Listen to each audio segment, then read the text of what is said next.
Welcome back to On Texas Basketball. I'm Jeff Howe, joined by Gerry Hamilton. The Longhorns start practice today under Sean Miller. We'll get into that, plus some recruiting updates. This edition of On Texas Basketball is brought to you by South Point Dodge and our friends at Advanced Pain Care. We'll tell you about both those fine companies here in a little bit. Gerry, let's go ahead and start. You and I were both at the Sean Miller availability last week. He met with the media ahead of practice starting this week. What are your overall thoughts? I know you've had some good stuff this week over at ontexasfootball.com, but just your 30,000-foot view on the Longhorns as they start practice looking ahead to Duke. Yeah, with what Sean Miller said and people that I've talked to around the program, I think they're really happy with their roster and what they could do in a short amount of time, right? And I think they really – I think they're excited about kind of how kids have melded together. I think they feel like there's some chemistry being built. What does that equate to in wins and losses?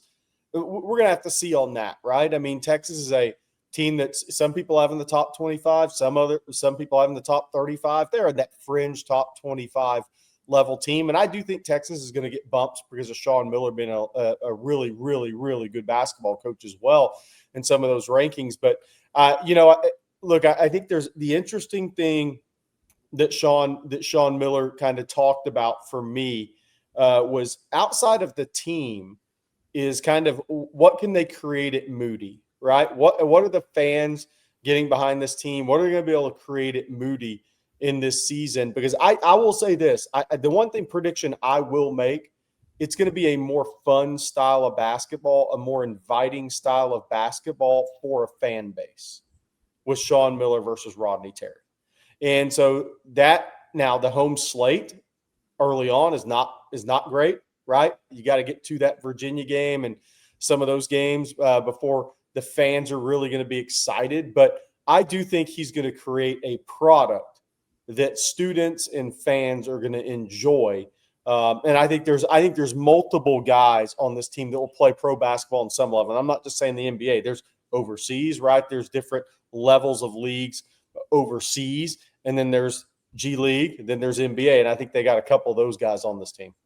You know what's interesting, Gerry? I was at a player availability on Tuesday talking to several guys, and Simeon Wilcher said it. We'll talk about Simeon Wilcher here in a minute. But Dillon Swain said something similar that, hey, Sean Miller's the kind of coach that if you're a shooter that's put in the work and that's proven behind the scenes you can shoot, he's going to have confidence in you to do it in the game. And even Cam Heide, who played in a really structured offense for Matt Painter at Purdue, Gerry, he said it's not necessarily more freedom, but he said something similar. Hey, Coach Miller's a guy that's got confidence in his guys that have proven they can put the ball in the bucket. It's not like you're going to miss a couple shots and you can count on being taken out of the game. From that standpoint, Gerry, it just seems like Sean Miller's the work they're doing from a player development standpoint to develop some shooters. They're not going to let that go to waste by having a quick trigger if a guy's having a bad start to a game. No, and I think, look, that's where player development really is part of this, right? Yes, there's skill work, there's shot mechanics, there's strength and the conditioning piece to it.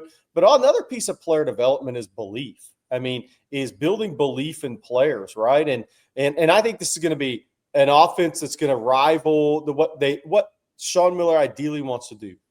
Go watch Arizona right now. It's going to be similar in that regard to what Arizona's doing. I think there could be some elements of what Gonzaga does with few.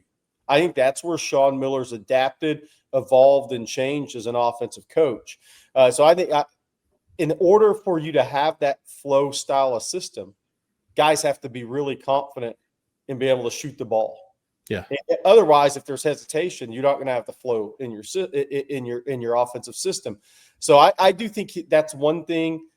I think there's coaches in college basketball that are tougher to shoot the ball playing under.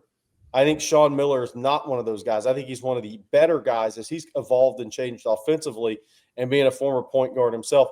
I think he invites that confidence in players. And I do think we're going to talk about Wilcher. I think we're going to see a pretty big jump for him from sophomore year to junior year here at Texas, from sophomore year at St. John's to junior year at Texas.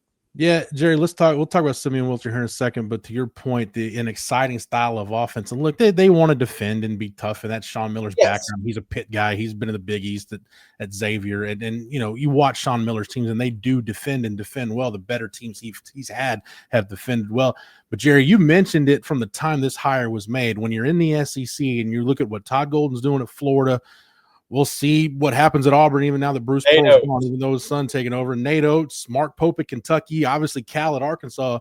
You better be able to score points in this league if you want to compete. You got to score. You got to be able to go on the road and score 75 plus to win games. I mean, that is the reality. And a lot of times it's going to take 80 against the Nate Oates, the Mark Popes, Todd Goldens, right? I mean, you got to score 75 plus, but there's going to be times where you're called upon to score 83, 84, 85, or even 86 to win a road game. And that is difficult to do. There's only certain styles of play that can really get that done consistently or give you the opportunity to do that consistently. And, I go back to what's funny is I go back to a conversation I had with Raja Bell, Dia Bell's dad, right? Longtime NBA player. We're sitting there watching American Heritage practice when I was through there in the spring. And I turned to Raja and we were talking football. I said, I got a basketball question for you. I said, what do you think of the Sean Miller hire at Texas? He said, and because, look, he has his son, Ty, who's got 15 offers, is going into his sophomore year of high school, right? I mean, he's a big-time player. And we're not saying Ty Bell's going to Texas. Right. He said, this is a compliment. He's a chameleon. He said he's been able to coach to his talent and to his leagues and change with the game. And he said he's a coaching chameleon. He said that is a compliment, and that stuck with me. And then you when you look back on Sean Miller, that's what you see. And I think this Sean Miller, as he is now 56 years old and still wants so badly to get to that first Final Four as a coach and have a chance to play for all of it, he's set that time when he sat out after Arizona, I think he really took a look at the game, and he's changed offensively from where he was at Arizona to where he was at Xavier. And now I think you're going to see more of that even at Texas. All right, Jerry, before we go on, let's thank our first sponsor. That's our friends over at South Point Dodge. Yeah. Hey, Texas basketball fans, score an easy basket this season. When you get to the point at South Point Dodge has over 600 vehicles in stock, including the all-new 2025 Ram 1500. Get the real deal today and drive away in an all-new Ram proven to last. Plus, you can get employee incentive pricing. That's right. You pay what our employees pay. Now, that is a real deal. So score big today at South Point Dodge. Come see us off I-35 in South Austin or at southpointdodge.com. Get to the point, maybe a three-point line at South Point Dodge. Jerry, let's talk about the three-point line. Let's talk about Simeon Wilcher. He didn't shoot it very well at St. John's last year and struggled down the stretch once they got into the heart of conference play. Just a hair under 30%. But, talking to him on Tuesday, he's a Jersey kid, went to St. John's, just felt like he needed to get away from home, just get a change of scenery. Again, Sean Miller talked a couple of weeks ago about they feel like Simeon's going to shoot more. They're going to let him shoot it. He's going to make some at a higher clip. And Jerry, he said he said it was fatigue maybe more than anything that led to his shooting struggles. The Big East is a physical league that'll bang you. So maybe it's some of the strength conditioning stuff that, Texas can help him with. But overall, this staff's counting on getting a much different Simeon Wilcher than the one we saw at St. John's last year. And you've talked about it all offseason. They need a different Simeon Wilcher to get to where they want to be. Yeah, and I'm going a little different route than even Simeon did. Because look, Rick Pitino is one of the top 5 college basketball coaches in my adult lifetime, right? He is a tremendous basketball coach. So there's 2 pieces to this. Simeon Wilcher started 25 games for Rick Pitino on a 2-seed basketball team. So that tells you Rick Pitino's really high on Simeon Wilcher. There's the other piece of this, and there are multiple articles where Rick Pitino said, I want Simeon Wilcher shooting more threes. He said he is a better shooter than what he's showing. I think we're going to see that at Texas this year. I look, and it's about that time, right? Year 1, he shot 41% from 3, but that was 10 out of 24. Limited attempts, played 9 minutes a game, started 2 games as a freshman. Last year, he attempted 111 threes, 280 field goals, only got to the free throw line 38 times. I think he's got to improve there. Yeah. The free throw attempts, the field goal attempts. But from the three-point line, I think you're going to see a guy that goes from shooting 29.7 to 36, 37, 38, maybe 38 the high end, 36, 37. That's the goal. If he does that, then Texas will have enough because he's a 6'4" guy that can make plays off the dribble. He's got length. He's got a lot of upside as a prospect, as a player, but it's also going from year 2 to year 3 of college basketball. And he had hit his reset button. And he's coming out of a program where he was already coached really well defensively and has played on a really good team and a really good conference. So it's not like he's coming in and it's going to be some big slap in the face when he plays against Duke here the first game of the year in November. No, he's played in plenty of games like that. And he's had good games against quality people, including Xavier, by the way, and Sean Miller offered him out of high school. This is the time when he should make that big jump because he's going into year 3. He's hitting the reset button, and he is definitely a better shooter. Anybody that's seen him, he's a better shooter than what he showed. The question, here's the big question. And I don't think he's going to take this jump. Milos Uzan shot 29% from 3 at Oklahoma. And then he transferred to U of H. Different scheme, different system. I know different talented team. He shot 41% from 3 last year. Yeah. So Milo, there's you can go look all around college basketball and see guys who year 3 also change of scenery, different offensive system, whatever it may be. They can make big jumps that they underperformed as 3-point shooters or shooters in general where they were. And then they made that big jump, whether it just be year 3 of college basketball or change of scenery. I think Simeon Wilcher is going to make a big jump this year. And for this Texas team, I think they need him to average 11.5, 12 points a game, shoot 36, 37% from 3.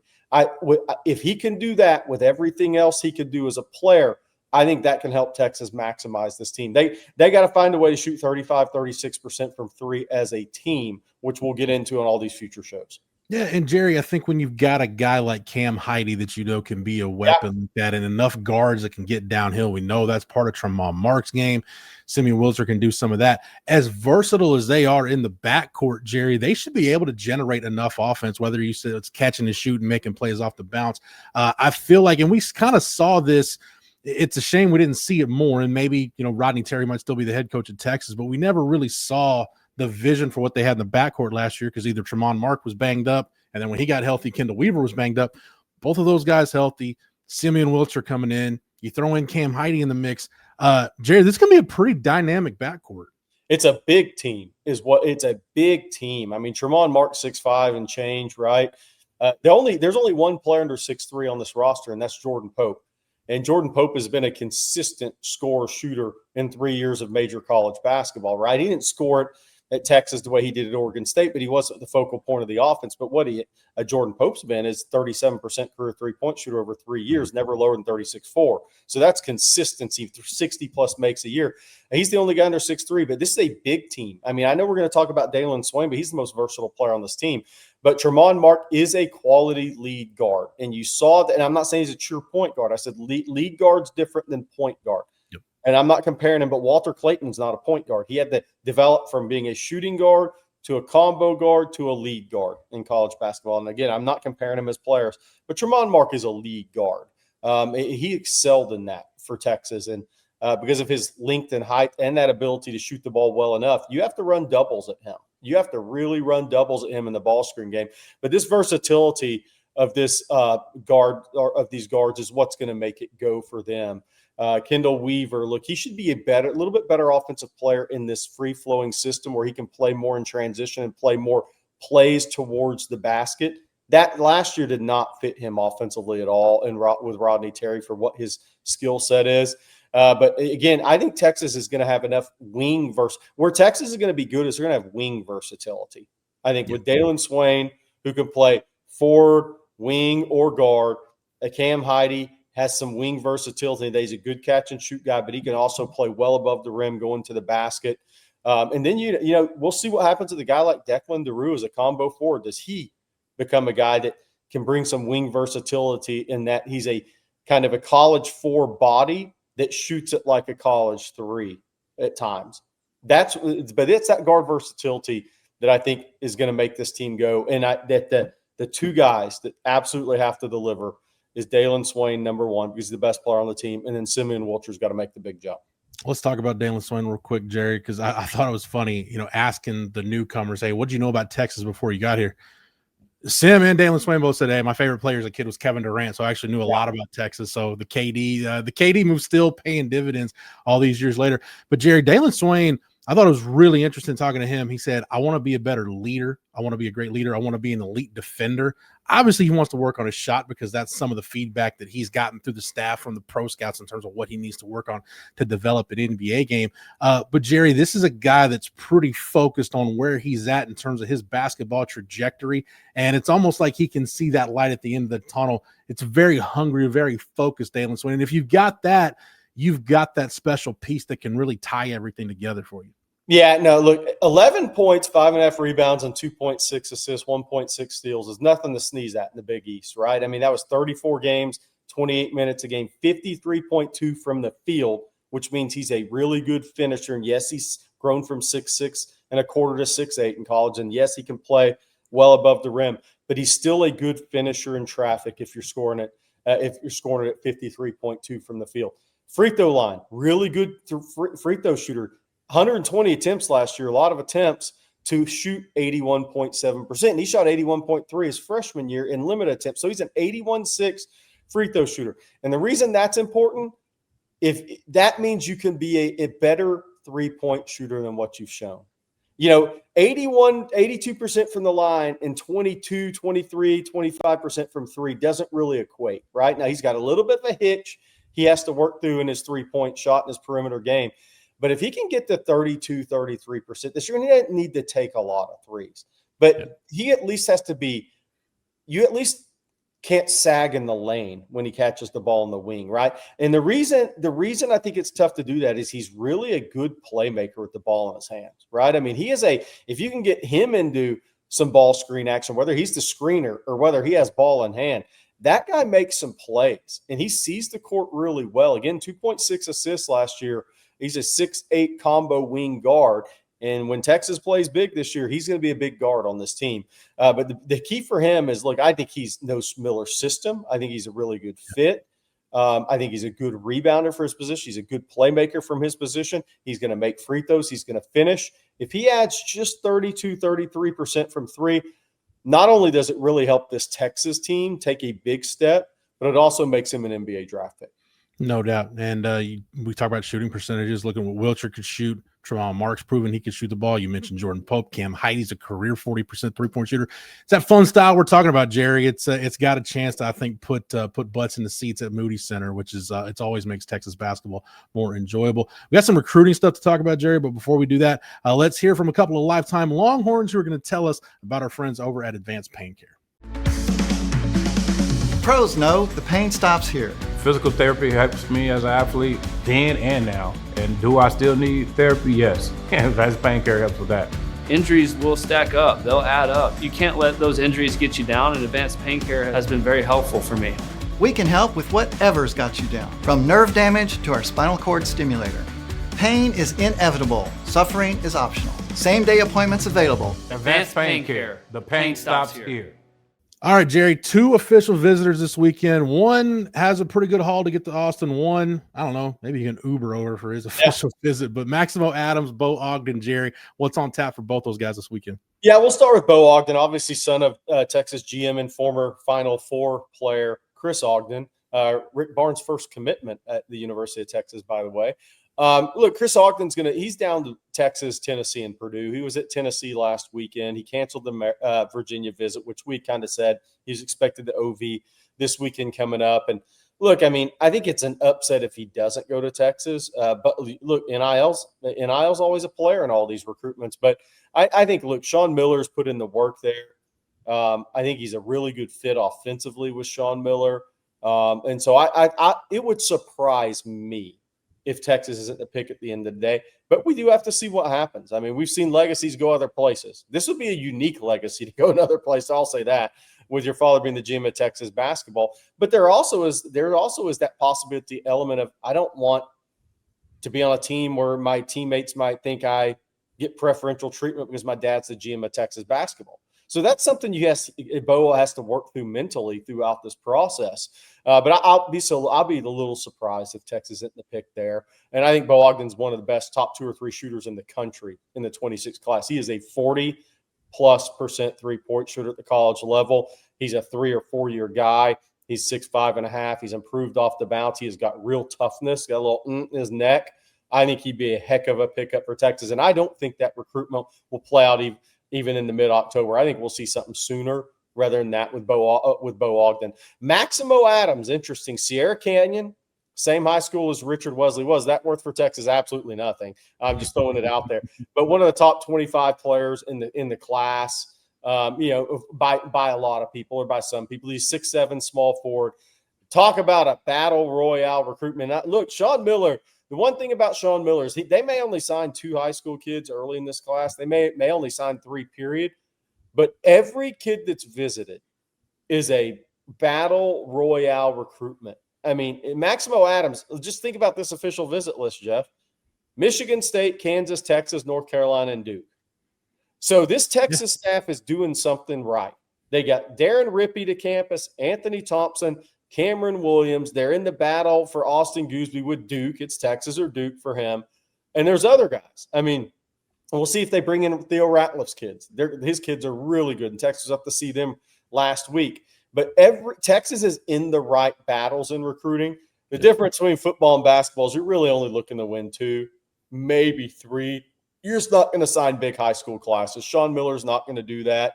From an NIL standpoint, you have to balance that NIL budget between high school, portal, and international. So you're not going to see big high school classes, but they're bringing in the right guys. It's telling you Sean Miller's message is resonating. It's telling you his assistants are doing a really good job of legwork, helping get these kids to campus.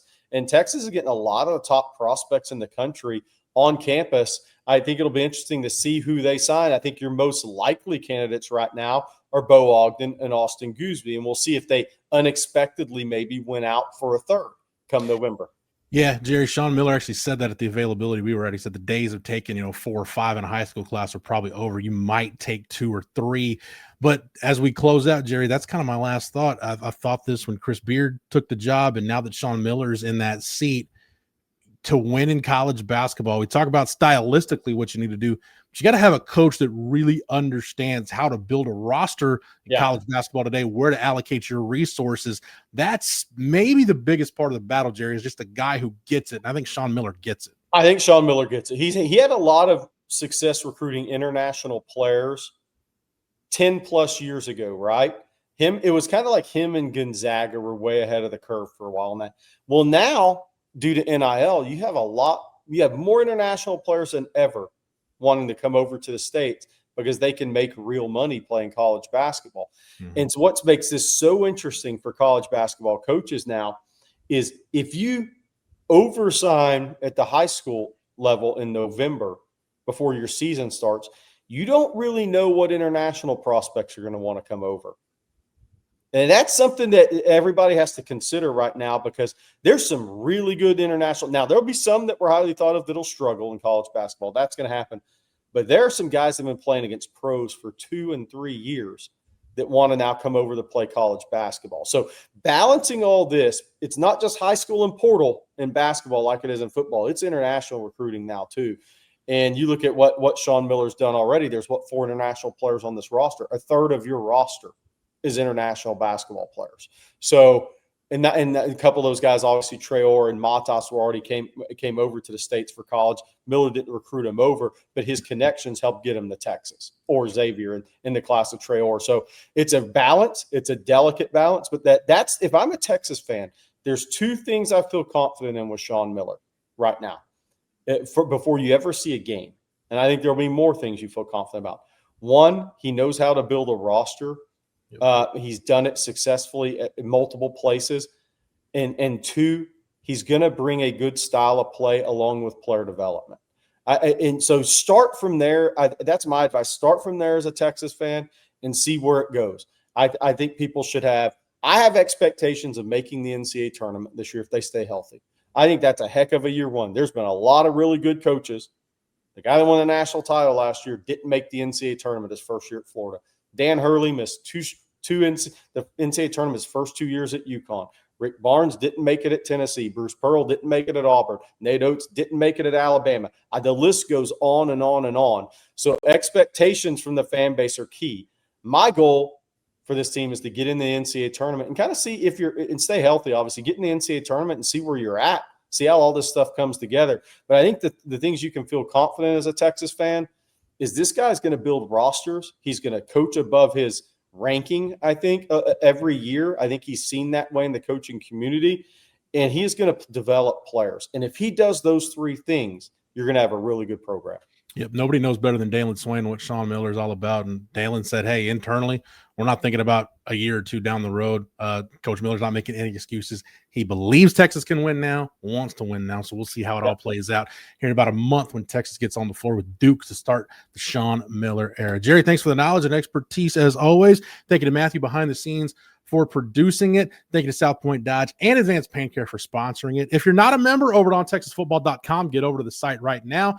Sign up using the promo code OTFOG, and that'll get you 1 year of access at ontexasfootball.com for $39.95. Make sure you like this video and that you're subscribed to the On Texas Football YouTube channel. That way, whether it's here on the channel or on the site, football, basketball, baseball, whatever it is going on the 40 acres, we'll have it for you. We'll have you covered here at On Texas Football. For Jerry, for Matthew, for the entire On Texas Football staff, I'm Jeff Howe. Thank you so much for watching and listening. And until next time, welcome.